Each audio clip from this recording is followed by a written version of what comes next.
Welcome to my views and news, some new stories for you. Firstly, Axum. What is happening in Axum? These minutes pictures are now coming in. Hundreds have gathered, if not thousands there. Historic day it seems to be for Tigrayans.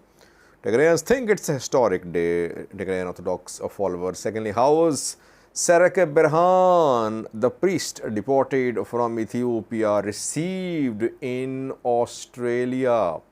He turned into a hero, it seems. He received a very warm welcome by Tigrayans, mainly in Sydney, Australia. We have a clip for you.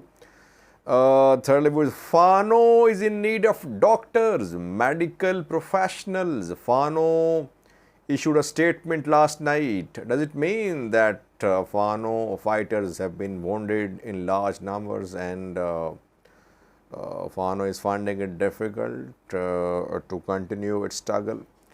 Fourthly, Eritrean forces allegedly opened fire at Yemeni fishermen. Yemeni Ministry of Fisheries has issued a statement accusing Eritrea of violating international law. At least one death is being reported by Yemeni Ministry of Fisheries. And lastly, Sudan viewers.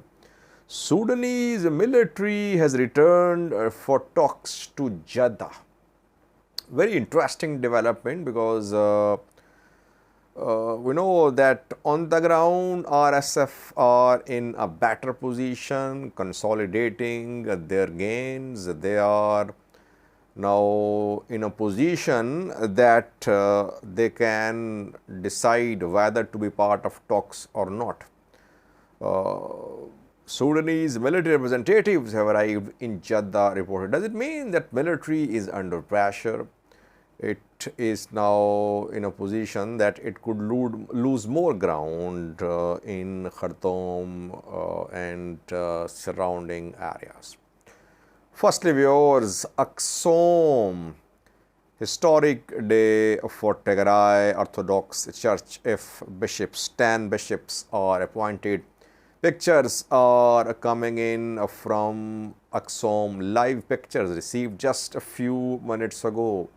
Have a look at these pictures. Hundreds, if not thousands of Orthodox followers can be seen.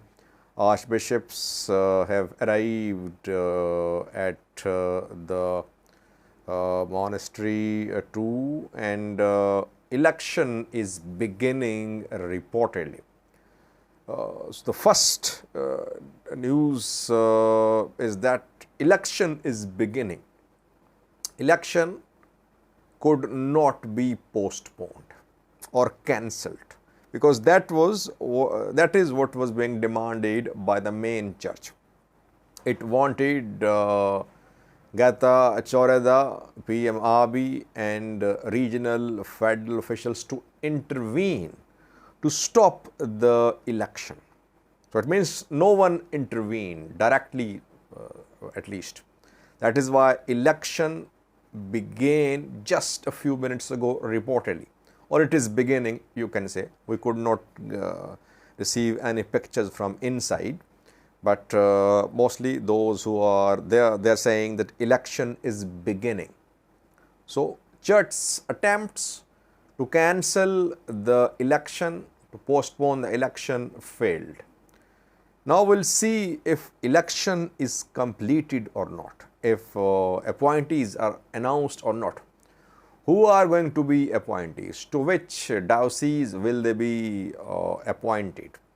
And what will the main church say after that? Will the main church again accuse the government, federal government, Tigray government, and call for nationwide protest? That we'll see in coming hours. Meanwhile, in Addis Ababa too, the main church held a ceremony. We know that the Orthodox Church a few days ago appointed 9 bishops, 7 to Oromia, 2 other parts of Ethiopia.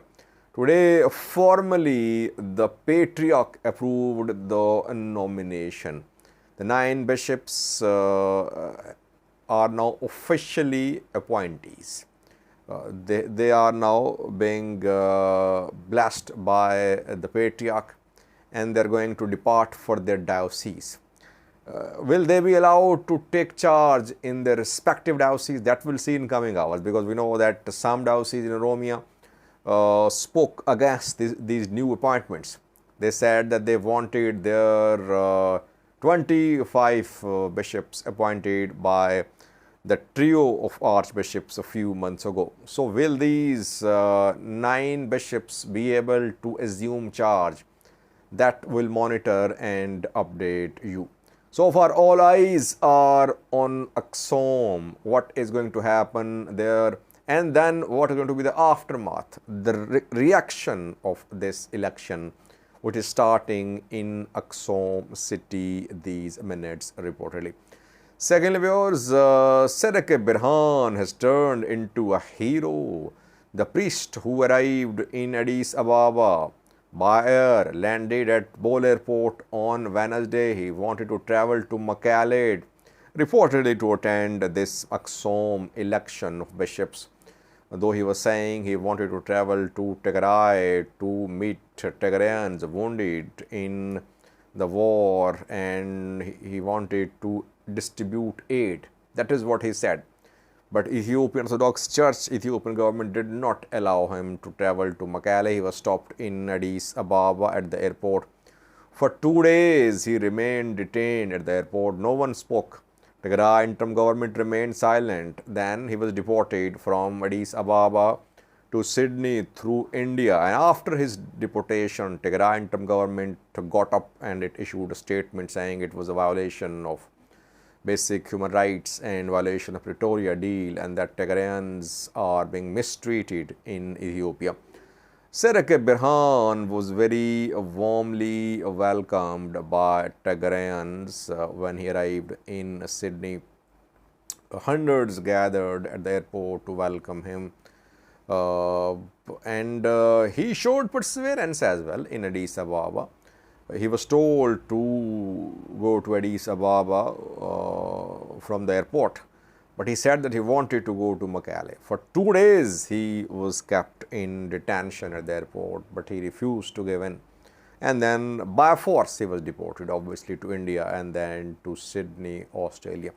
A clip for you how Serekeberhan was received when he arrived in Sydney. Watch the clip.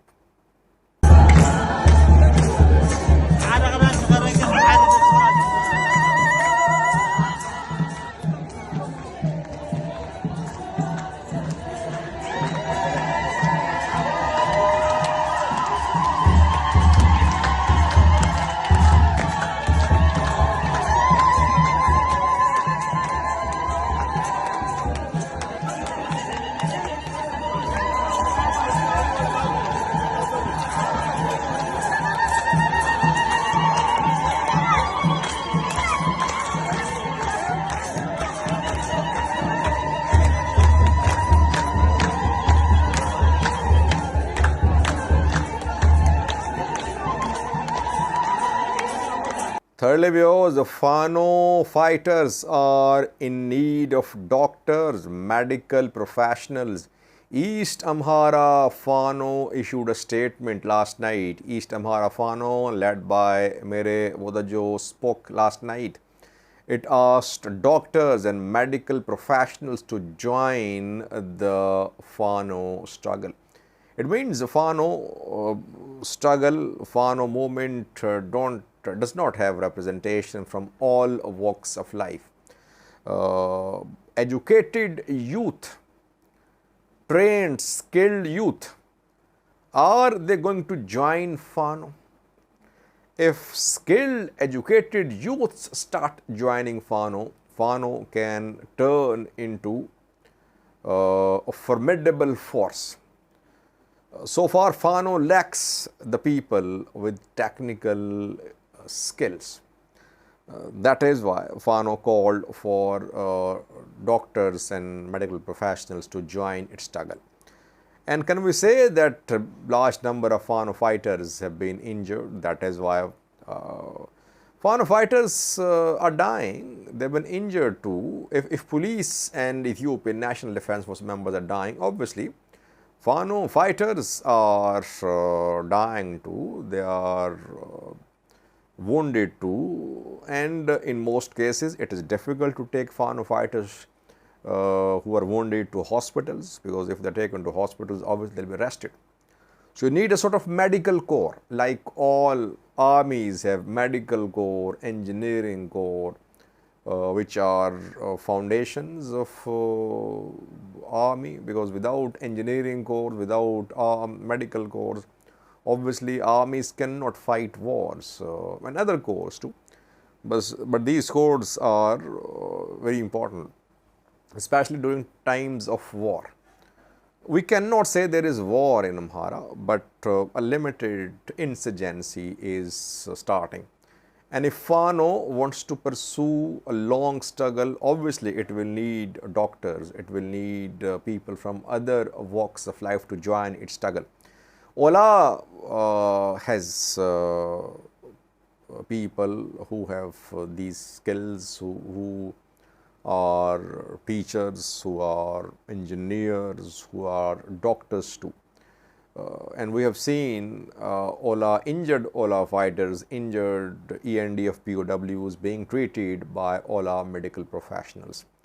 Fano, as I said earlier, is trying to develop into a guerrilla force, a full-fledged guerrilla force. So far, it is starting. Long way to go.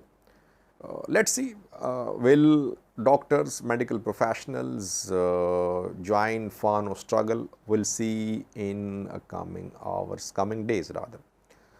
Fourthly, viewers, Eritrean forces allegedly opened fire at Yemeni fishermen.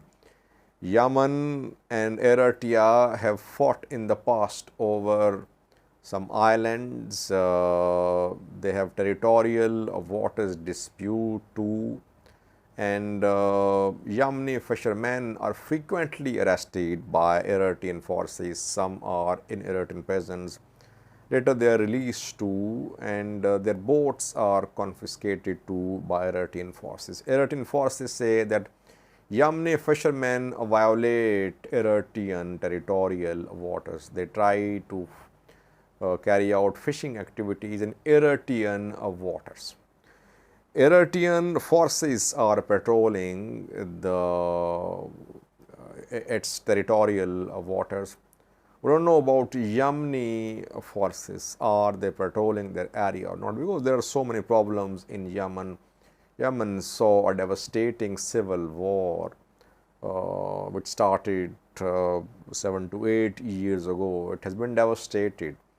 There are different groups in control of different zones of Yemen. Reportedly, according to Yemeni Ministry of Fisheries, on last Thursday, Eritrean forces opened fire at Yemeni fishermen. One fisherman died. Al-Nouri is his name, and he is from Wajiha area. Apart from the death of this fisherman, several other fishermen have been arrested by Eritrean forces in the last few weeks. Yemeni Ministry of Fisheries is protesting. It says that Eritrean forces are violating international laws, that Yemeni fishermen were carrying out fishing activities in Yemeni territorial waters. Problem here is demarcation of territorial waters. There must be clear demarcation through mutual dialogue, through bilateral dialogue about Eritrea, Yemen, EEZs. Their EEZs are not well defined. That is why Yemeni fishermen are caught, they are arrested by security forces, or EEZs are well defined, but Yemeni fishermen violate Eritrean territorial waters, it seems. And this issue has been ongoing for years. I've done several videos on that. Maybe if Yemen managed to hold itself together and there is some representative central government in Yemen, then we could see solution to this conflict. Otherwise, Yemen Ministry of Fisheries keeps on issuing statements. We've seen several statements in the past to accusing Eritrean military. Eritrea says that its forces are patrolling its territorial waters. It is not violating Yemeni territorial waters. It won't allow Yemeni fishermen to violate Eritrean territorial waters. Lastly, we are Sudan. Sudanese military wants resumption of Jeddah peace talks. Sudanese military representatives have arrived in Jeddah for resumption of peace talks. In Jeddah, we saw several rounds of talks were held, mediated by US and Saudi Arabia between Rapid Support Forces and Sudanese military representatives. Several ceasefires were agreed in black and white in Jeddah, but only one ceasefire for 24 hours were fully implemented. All others could not be completely implemented. And then the mediators decided to suspend the peace process because peace talks were not, ceasefire deals were not being fully implemented. We saw start of some other initiatives too, like IGAD initiative, which failed. We saw talks in Egypt. Egypt proposed the establishment of a ministerial level committee to find a roadmap for cessation of hostilities in Sudan. Ethiopia intervening too in terms of hosting FFC leadership.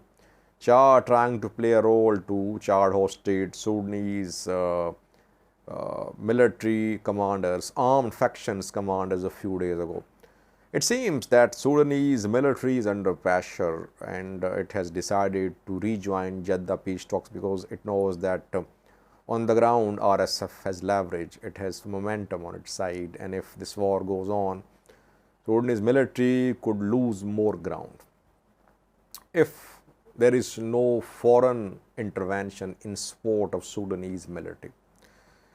That is why military wants talks in Jeddah. Egypt peace process, IGAD peace process are not in a position to put pressure upon RSF. RSF can only be pressurized through Jeddah talks because Saudi Arabia is part of Jeddah talks. Saudi Arabia can put pressure upon RSF. UAE, an RSF supporter, is at a distance. Egypt, Sudanese military supporter, large at a distance as well. So Sudanese military now believes that if Saudi Arabia is involved, maybe Rapid Support Forces can be pressurized to agree to some sort of deal. That is why I think Sudanese military is ready to resume talks. Question is, are Rapid Support Forces ready to resume talks? That we'll see in coming hours. I have not seen a statement from Rapid Support Forces showing their willingness to resume talks, but I think they'll join talks. They join talks, the two sides agree on ceasefire deals, nothing is implemented. So again, we could see start of talks in Jeddah, Saudi Arabia. We're waiting for RSF's position about resumption of talks in Jeddah. Thank you for watching.